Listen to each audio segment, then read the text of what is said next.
नमस्कार, मेरे चैनल में आप सबका स्वागत है। आज हम गुनाहों के देवता का अगला भाग सुनने जा रहे हैं। पिछले भाग में हमने सुना कि विनती चंद्र को एक फ़ोटो दिखाती है जो कि सुधा के रिश्ते के लिए आए लड़के की है। चंद्र सुधा को विवाह करने के लिए राजी कर लेता है। अब आगे। सुधा ने चंद्र से कहा, तुम्हें क्या हक था पम्मी के यहाँ ले जाने का। उसने गीत में कहा कि मैं तुमसे प्यार करती हूँ। मैं तुमसे प्यार नहीं करती, मेरा मन मुझे धोखा नहीं दे सकता।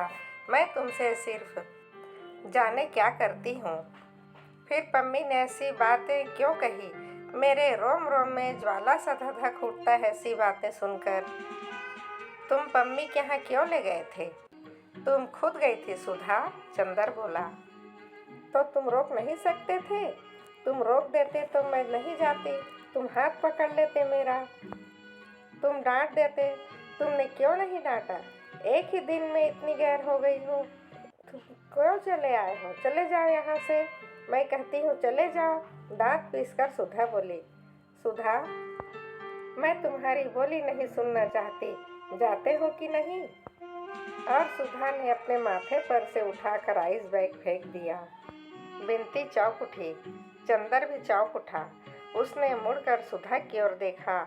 सुधा का चेहरा डरावना लग रहा था। उसका मन रो आया।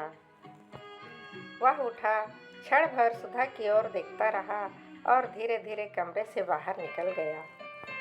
बरामदे के सोफे पर आकर सिर झुकाकर बैठ गया और सोचने लगा, ये सुधा को क्या हो गया। परसों शाम को इसी सोफे पर सोया था। सुधा बैठी पंखा झल रही थी। वह शाम को हंस रही थी। लगता था तूफान शांत हो गया, पर यह क्या। अंतर्द्वंद ने ये रूप कैसे ले लिया और क्यों ले लिया। जब वह अपने मन को शांत रख सकता है, जब वह हंसते हंसते सभी कुछ बर्दाश्त कर सकता है, तो सुधा क्यों नहीं। क्या सुधा भी एक साधारण सी लड़की है जिसके प्रेम और घृणा का स्तर उतना ही साधारण है। माना उसने अपने दोनों के लिए एक ऐसा रास्ता अपनाया है जो विलक्षण है। लेकिन इससे क्या, सुधा और दोनों ही क्या विलक्षण नहीं है। फिर सुधा क्यों बिखर रही है। लड़कियां भावना की ही बनी होती है। साधना उन्हें आए ही नहीं क्या। उसने सुधा के गलत मूल्यांकन किया था क्या। क्या सुधा इस तलवार की धार पर चलने में समर्थ साबित होगी। यह तो चंद्र की हार थी। फिर सुधा ऐसी ही रही तो चंद्र की आत्मा है। उसे अब चंद्र खूब अच्छी तरह पहचान गया है। तो क्या अपनी आत्मा को घोट डालने की हत्या का पाप चंद्र के सर पर है। तो क्या त्याग का नाम ही है। पवित्रता, त्याग और दूरी क्या संबंधों को, विश्वासों को जिंदा नहीं रहने दे सकती। तो फिर सुधा और पम्मी में क्या अंतर है। तो क्या फूल को तोड़कर अपने ही बटन होल में लगा लेना ही पुण्य और दूसरा रास्ता गर्हित है, विनाशकारी है। किसी ने उसके कंधे पर हाथ रखा और विचार श्रृंखला टूट गई। विनती थी। क्या सोच रहे आप। विनती ने बहुत स्नेह से पूछा। कुछ नहीं बताएंगे। हम नहीं जान सकते। विनती के स्वर में ऐसा आग्रह, ऐसा अपनापन और ऐसा निश्चलता रहती थी कि चंद्र अपने को कभी रोक नहीं पाता था, कुछ छिपा नहीं पाता था। कुछ नहीं विनती, तुम कहती हो सुधा को इतने अंतर पर मैंने रखा, तुम्हें देखा हूँ। मगर सुधा कहती है मैंने अंतर पर रखा तो मैंने पाप किया। जाने क्या किया है मैंने। क्या मुझे कम तकलीफ है। मेरा जीवन आजकल किस तरह घायल हो गया है। आप समझदार हैं, दीदी ठीक हो जाएगी। घबराने से काम नहीं चलेगा ना। आपको हमारी कसम है, उदास मत होइए, कुछ सोचिए मत। दीदी बीमार है, आप इस तरह से करेंगे तो कैसे काम चलेगा। उठो, दीदी बुला रही है। चंदर, हमारा दिमाग ठीक नहीं है। बैठ जाओ, लेकिन कुछ बोलना मत, बैठे रहो। उसके बाद दिन भर अजब सा गुजरा। जब जब चंदन ने उठने की कोशिश की कि सुधा ने उसे खींचकर बिठा लिया। घर तो उसे जाने ही नहीं दिया। सुधा कभी चंद्र की ओर देख लेती, फिर तब यह शब्द भी नहीं, लेकिन उसकी आंखों में अजब सी कातरता थी, लेकिन कुछ बोली नहीं। पापा चले गए तो उसने चंद्र का हाथ अपने हाथ में ले लिया। हम दोनों पागल हो गए हैं। क्यों चंद्र? अच्छा, अब शाम हो गई, जरा लॉन पर चले। सुधा चंद्र के कंधे पर हाथ रखकर खड़ी हो गई। विनती ने दवा दी, थर्मामीटर से बुखार देखा। बुखार नहीं था। चंदर ने सुधा के लिए कुर्सी उठाई। सुधा ने हंसकर कहा, चंदर, आज बीमार हो तो कुर्सी उठा रहे हो? मर जाऊंगी तो कुर्सी उठाने अर्थी उठाने भी आना, वरना नरक मिलेगा, समझे ना? छी, ऐसी कुबोल ना बोला करो दीदी, विनती ने कहा। सुधा लॉन में कुर्सी पर बैठ गई। बगल में चंदर बैठ गया। सुधा ने चंदर का सिर अपनी कुर्सी से टिका लिया। अपनी उंगलियों से चंदर के सूखे होठों को छूते हुए कहा, चंद्र, आज मैंने तुम्हें बहुत दुखी किया। न जाने क्यों, लेकिन आज मैं तुम्हें दुखी न करती तो मुझे वो ताकत न मिलती जो मुझे मिल गई है। और जैसा चंदर के सिर को अपनी गोद में खींचती हुई सी सुधा ने कहा, आराध्य मेरे, तुम्हें बहुत सी बातें बताऊंगी, बहुत सी। विनती उठकर जाने लगी तो सुधा ने कहा, कहाँ चल दी? बैठ यहाँ, तू गवाह रहेगी, ताकि बाद में चंदर यह न कहे कि सुधा कमज़ोर निकल गई। विनती बैठ गई। सुधा अपनी वेड़ी पीठ से खींचकर गोद में डाल ली और बोली, चंदर, आज कितने साल हुए जब से मैंने तुम्हें जाना है। तब से अच्छे बुरे सभी कामों का फैसला तुम ही करते रहे हो। आज भी तुम ही बताओ चंद्र, अगर मैं अपने को बहुत संभालने की कोशिश करती हूँ और नहीं संभल पाती हूँ तो यह कोई पाप तो नहीं? तुम जानते हो चंदर, जितने मजबूत हो उस पर मुझे घमंड है। तुम कितनी ऊंचाई पर हो, मैं भी उतना ही मजबूत बनने की कोशिश करती हूँ। अगर कभी फिसल जाती हूँ तो यह अपराध तो नहीं? नहीं, चंदर बोला। और कभी अपने अंतर्द्वंद के क्षणों में कठोर हो जाती हूँ तो तुम सह लेते हो। मैं जानती हूँ तुम मुझसे जितना स्नेह करते हो उससे सभी मेरी दुर्बलताएं धुल जाती हैं। लेकिन मैं तुम्हें विश्वास दिलाती हूँ चंदर कि खुद मुझे अपनी सब दुर्बलताओं पर शर्म आती है। इस समय मैं वैसे ही बनूंगी जैसा तुमने सोचा है चंदर। चंदर कुछ नहीं बोला, केवल सुधा के घास पर रखे पाँवों पर अपनी कांपती हुई उंगलियां रख दी। सुधा कहती गई, चंदर, आज से कुछ ही महीने पहले जब गेसु ने मुझे पूछा था कि तुम्हारा दिल कहीं झुका था तो मैंने इनकार कर दिया था। कल पम्मी ने पूछा कि तुम चंद्र को प्यार करती हो तो मैंने इनकार कर दिया था। मैं आज भी इनकार करती हूँ कि मैंने तुम्हें प्यार किया है या तुमने मुझे प्यार किया है। मैं भी समझती हूँ और तुम भी समझते हो, लेकिन यह तुमसे छुपा है मुझे कि तुमने जो कुछ दिया है वह प्यार है, उससे ज़्यादा कहीं ऊंचा है। मैं ब्याह नहीं करना चाहती थी। मैंने परसों इनकार कर दिया था। इतना रोई थी, बाद में मैंने सोचा कि यह गलत है। जब पापा मुझे इतना प्यार करते हैं तो मुझे उनका दिल नहीं दुखाना चाहिए।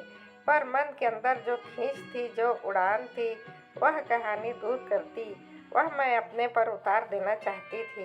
मन में आता था अपने को कितना कष्ट दे डालूं, इसीलिए अपने गैरेज में जाकर मोटर संभाल रही थी, लेकिन वहाँ भी असफल उतरी।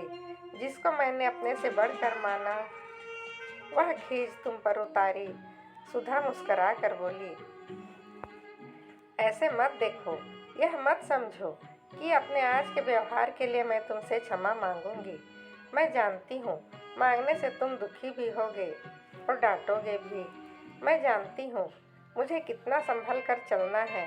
तुम्हारे सपने को पूरा करने के लिए मुझे अपने को क्या बनाना होगा, यह भी मैं समझ गई हूँ। मैं खुश रहूँगी, सबल रहूँगी और सशक्त रहूँगी, और जो रास्ता तुम दिखलाओगे उधर ही चलूँगी। लेकिन एक बात बताओ चंदर, मैंने प्यार कर लिया और वहाँ सुखी न रही, उन्हें यह भावना उपासना न दे पाई, फिर तुम्हें दुख हुआ तब? चंदर ने घास का एक तिनका तोड़कर कहा, देखो सुधा, एक बात बताओ, अगर मैं तुम्हें कुछ देता हूँ और उसे तुम मुझे को वापस दे देती हो तो कोई ऊंची बात तो नहीं हुई।